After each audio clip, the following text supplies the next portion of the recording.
बहकी माई माने भाव कलाकारी देखते तोर बड़की माई लागे लगले आ धोती नहीं खा देखत पहले बड़का पापा कहे त लाज लगी री कैसे का बोलो गहे डिजाइन मरले हन हाय हाय हाय ए अच्छा ई लइकाइए से हिंग आदत बाकी कहीं ट्रेनिंग ले ले बड़े सुंदर कहला तार शिकायत ना करो हम ना कहनी ना रोवे के मन रहते तो रखिए दुखा गई हम तो खाली नाच के देखौनी के भाई पुरान लौंडा कैसे नाचत रहल हां आ तू कह दल के होइसे खोइलो तो होइसे हम लाइक आई से सिखले बानी हां आ तू ई बुढ़ारी में सीख ले ले तू गणतरे पर के सिखल बड़ा खा कोनो बात ना बबू आवे कह दले दूर से आइल बड़ा बाकी एगो हंसे वाली बात मन पड़ल भी कह दी देखी कोई किस्म के जाता ना मुड़ी लौकता नु हां तो एक किस्म के लोग बा बाप का आ सबकर सोच अलग अलग बा एक नियर मिलबे ना करे ना 5 वर्ष बियाह बीत गई रहे आय हाय दू जानी सखी के शादी एक संग भई रहे हां नैहर आई रहे लो मेला लागो रहे हां हम मेला में भेंट भइल एक संग एक संग ना तारा बाबूजी के संग रहे वो रक्षा करे तब देहाती औरत हमने के जानते बानी भेंट होई त इहनो बतियावे ले लो नया लो बतियाई तो पूछे लो कि घर कैसन बा बर कैसन बा सास ससुर माने ला लो कि ना अब बुढ़िया का किलो भेंट आइलू तो दूसरा के पतो के शिकायत क के रोवे लगी लो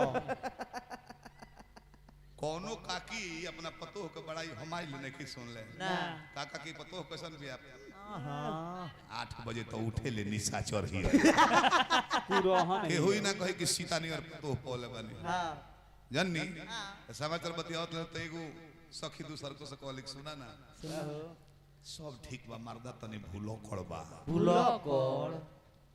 भूलो खड़ माने बतिया भूला जाला कैसे जानलू दुर्गा पूजवा में भेजले रहनी एगो साड़ी किन ले आई आ गोइल दुकान पर भूला के ओने से लुंगी किन ले आई आता ना भूलो खड़ जाए तो तोर तो ठीक बा हमार तो तोरो से बनल बा का तो 4 साल ससुरा रहनी संगे ओकरा एगो 2 साल के लइको बा नैहर आए नहीं 1 महीना खाती मेला घूमे गोर नहीं तले मेला में मर्दा और चौके में सामने ही पड़ जाता कैसे तो हम तो चिंता रहनी जे हमार राजा जी हमें हम कनी खा देखत नहीं याद पर थे दोबारा कुछ नहीं खा देखत नहीं आता ना भूलो खड़बा कहता कि बहन जी हम लोग पहले कहीं मिले हैं क्या का कहनी हाँ कहता दीदी श्री हमारी मुलाकात कहीं हुई है पहले तो वो कलश के नहीं खची ना हमने तो हर बाबूजी के बड़की पत्तो कन्फर्म हो गई याद पर गल अब 3 गोलर रहनो मांजी को हमने गोलर सुनीन कर चुटकुला अरे दुगो सखी बतियाव तरह से मेला में कि हमर पति बड़ी भूलक पड़ल हमरा बड़ा तजुर्बा नहीं ई नेताजी बैसाखी पर मेला में भीड़ में जाके आ के तरह देखो तनी कि केकर मरद भूलक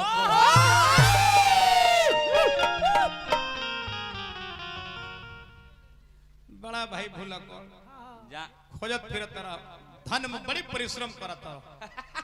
बैसाखी पर जाता नहीं भीड़ में हेल के आ देखत फिरता नहीं कि एकर पति के अब काका भूला गया चारों जना पाठ सुने लो हां पुण्यवती के दिन हम गनी तो हम 2 घंटा सुना नहीं अच्छा बाबा के विदाई के बेरा आइली चुटकुला ना हो सत्य कथा हो हां कहले कि अभियंता जी का दिया बाबा कंपनी 10,000 रुपया हां आ धोती दे दे दो धोती पर धक 10,000 रुपया जाए गोल लगता बाबा गोल लगी ले जय हो अरे जिया जजमान बड़ चबहला हनु चीना चाउर के भात खीर पूरी अच्छा ही बताओ इतना खर्चा कोइले बड़ लाखों रुपया हमारा पाठ पहला से तराई में से शिक्षा का मिलल हो सुख सागर पढ़नी हम भागवत पढ़नी हम एक तरह के ना कहमी कि कौन सा अपना बाबूजी के जेल में डाल के अपने राजा बन गई हमरा उहे निमन लागल कहले छी छी छी छी राम राम राम इहे अपना जीवन में उतारे चाहता रह तू तले इनकर मलकिनी आवतारी कैसे 500 रुपया साड़ी ले धके गोला तारी पाँव लगी ले पंडित जय हो जय हो जय हो जय हो जय हो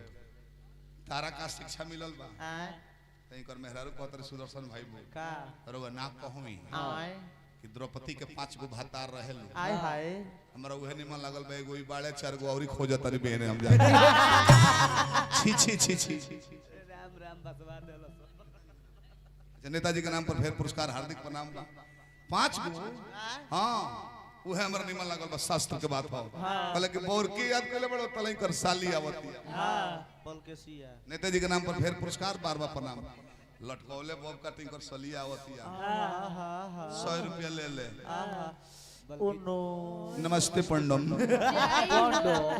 पंडम जी नमस्ते जय हो अरे कितना स्टाइल में बड़ू बॉम्बे रहलू हां जी जी तू कुछ सिखलू कथा से आय तई कर साली कहतारी हाय हाय अरे वा ना कहूं का कहनी कि जी कुंती के कुंवारे में लड़का भई रहे अच्छा फिर मैं बानी के से खेलावते जाई राम राम तोबा तोबा मैं गोल के गोल कुलवासी है बसवा देलो तो तले इनका सारवा टोभकत आवता निर्मला हाय हाय पंडित जी गोल लगता नहीं जय जय हो जय हो अरे तो दो बुझाता बाबा तारा का शिक्षा मिलल बा सुदर्शन भाई का सार हो जी निर्मल हुओ नहीं के का नाम हो निर्बल बोलते में नहीं के गोल लगने कुछ कहीं जाय हो जय हो तू का सीखले बड़ो बता दादा भीष्म के सजा के उड़त ना रहे ना शिखंडिया गोइल हाथ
जब काट देहलो